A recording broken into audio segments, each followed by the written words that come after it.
everyone. Okay, so I am starting this page with some collage. It's been gessoed, only one layer of gesso because I knew I was going to do some collage on. Well, I didn't know when I gessoed it, but it had been gessoed a long time ago. So I was like, I don't want to add more gesso. I just want to cover this up. So I started going collagey, and these are all just papers I had out from my Attempt the Impossible shaker page.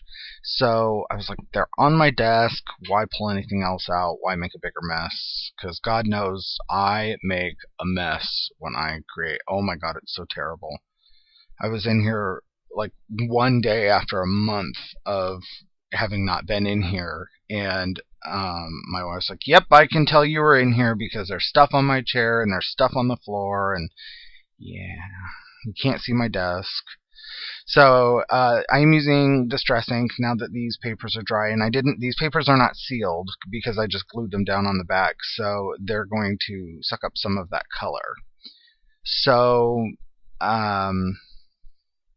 yeah, so that's kind of cool. I'm going to do something else to help color them up a little bit too. So just gluing down strips of paper. And I think these are all like script papers. I want to say that lighter colored one is a Graphic 45 paper, and I forget what the brand of that the brown craft one is. I know I mentioned it in the Attempt the Impossible page. So again, just adhering down more paper. I just wanted to cover as much of that gessoed page as possible. I'm never too worried about covering the whole thing because I know I'll end up putting paint down or something. Something's going to end up covering things. But there was a huge hole up there, so I know there's one in the corner, in the bottom right corner, but it's okay. So this is clear gesso, and then I took out that same Distress Ink, which I'm, again, 90% sure it's brushed corduroy. You'll probably be able to see it better than I can in my preview window. And then I just dipped my brush into the Distress Ink and smeared around the clear gesso, and what that did was just slightly tinged the clear gesso, so that way the whole page kind of got this real subtle wash of brown, just to help kind of tie the colors together. It didn't really affect the craft that much. You'd notice it more on the lighter papers, but it would probably also help if I used a darker color. I left that drying footage in so you could see how cool it was when the clear gesso goes from that cloudy, milky color to sorry, I just had a league of their own moment. From that milky color to the very clear color. So then I went back over with the Distress Ink and darkened it up. And now I'm using, this is a Viva Las Vegas stamp, and it's this awesome like spooky tree, and I'm using archival and tissue paper, and I get them not mounted because they're so much cheaper that way. And I like it because I can still use the stamp. It's perfectly usable. It just is a lot cheaper. So, and on these big ones, I wouldn't reverse, stamp down. I would always push the paper on. So, what I did was I took 2 impressions, and one of them is going to be reversed because I did it on tissue paper. You'll be able to see through it. So I am adding, this is ultra matte medium. I got it on sale at Aaron Brothers. I was like, well, let's see how ultra you really are. It's pretty matte. I mean, it doesn't get much more matte than matte, but it's pretty matte. So, ultra, I don't know. Marketing ploy? Possibly. Did I fall for it? Oh, you betcha. You betcha. So, as you can see, the Distress Ink is kind of tinting the tissue paper, and the ripped edges of the tissue paper are going to fade away once that matte medium saturates the tissue paper. It's going to fade it out kind of into almost nothing. So give it time. Either that or I'm just crazy. But let me double check while you guys are watching. So I took a piece of canvas. This is that same canvas drop cloth I used for my Kindle case. Yeah, it fades away into pretty much nothing. Pretty much. Okay, it's still kind of visible.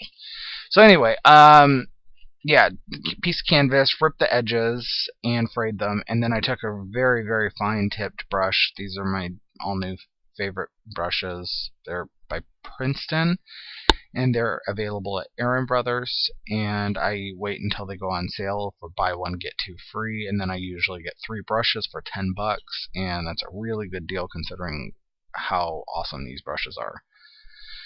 I just like them because they have the short handle, they're easy to use, they're teal, hello, and the bristles are really soft and supple and kind of springy. I like that. So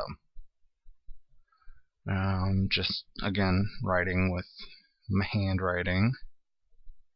This page comes out really simple. As you guys know, I'm still in college. I have this semester and next semester left. Next semester should be a cakewalk, because it's one class. I think I have to take 2 total for student loans. So, but that's okay. I'll take a fluff online class and the one class I have to take, and it's a night class, so it's going to be so much easier than this semester's been. So I should have a whole bunch more time. So I wrote Halloween approaches, and I hated the approaches. I just didn't like it, so I'll end up covering that up in a minute. And then in this upper right hand or left hand corner, I don't know why I didn't flip this for you, because I was working upside down, so really the video, I did flip the video for you, but I should have reflipped it. So anyway, so I'm drawing a spider web, and they're super easy to draw. You just draw lines coming out and then little whooshies in between all the spokes. So that's fun. So yeah, so next semester should be a lot easier. I should have more time to get stuff done. On this page, I had a little bit of free time back in September, and so I wanted to do something Halloweeny because I love Halloween, love it. So that's why I did this page, and I've done, I think, 2 pages since September. So a lot of the stuff that you're seeing coming out has either been done right around the time that I went back to school, or right around the time before I went back to school. There are a couple that have been done while I've been in school, but there's been not much because I'm in 3 classes. They're all upper division, and they're kicking my butt. There's so much reading, but I'm doing well, so that's okay. Almost there.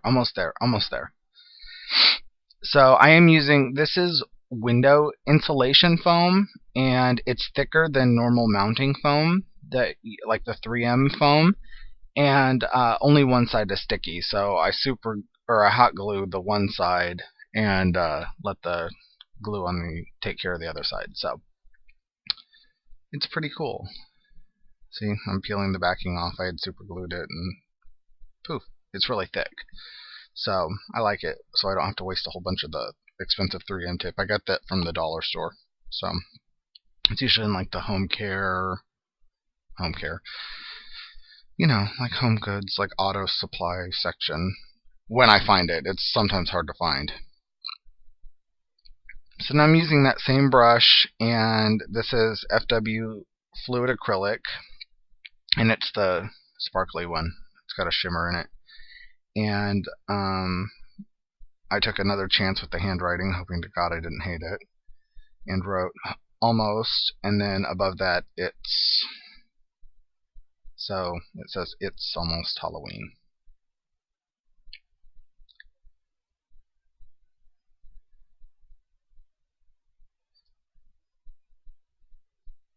So then, okay, so this is some orange paint that I mixed up, and I just like the tone of this orange. It's better than any of the pre-mixed oranges I have. I don't have a whole lot of orange paint. It's not like pink where I have to own every single color. So when I mixed this one up, I was like, ooh, I like this, so I made sure to save it. So, and I'm just doing highlights. Instead of white highlights, I decided to do orange highlights, again with that fine line brush. So, and I have a little baby doggy on my lap right now. He's a honey. He just turned 3. We missed his birthday. Sorry, baby. Happy birthday. My little dog. His name is Rent. Wrendt. So my kid named him. He's like, I want a dog, and his name will be Wrendt. Well, we gave him a dog because he wanted a sibling, and we said that's not happening. You can have a dog. So he said, okay, well, I want my dog's name to be Wrendt. So before we even went, he had named it, and we went to the pet store to get the name tag, and I'm doing some orange splatters, by the way, and we got the name tag, and it was Rent, and I'm like, I cannot name him Rent. So we changed the spelling so it sounded all fancy. Do you like that? Wrendt. So it's still pronounced the same way, but he's fancier now, and he's a Puggle Pekingese, so he's a sweetheart, even if he's naughty. So just edging the page with some black distress ink, and that pretty much finishes up the page. I always end with ink around the edge. So there's the page, kinda spooky, kinda simple. Not my favorite, I'm gonna be honest with you, but there it is. I was able to get some time into art while I'm in the middle of school, so if I can do it, you can do it. So no excuses. You might have to wait some weeks, but you can always get some time into art. Feel free to like, subscribe, check me out on Facebook, Imperfect Impulses with Aaron. I'll talk to y'all soon. Bye.